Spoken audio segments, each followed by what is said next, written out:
Asian athletics championship 2025 रे सफलता पाई क्रीड़ाविद अनिमेष कुजूर और श्रावणी नंदन को अभिनंदन जनाइछंती विरोधी दल नेता नवीन पट्टनायक और क्रीड़ा मंत्री सूर्यवंशी सूरज 200 मीटर दौड़ जातीय रेकर्ड भंग सह दक्षिण कोरिया भूमि रे ब्रोंज मेडाल हासिल करिछंती अनिमेष कुजूर।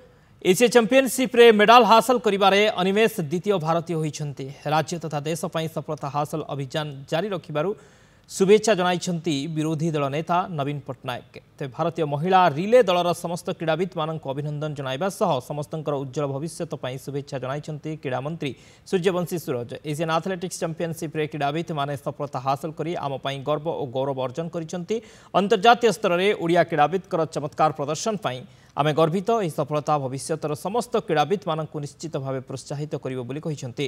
एथिसहित ओडिशा रे विशेष भाव में महिला क्रीड़ाविद माने क्रीड़ा क्षेत्र में निजर भविष्यत निर्माण करने निमंते प्रेरित हेबे बोली क्रीड़ा मंत्री कहिसंती।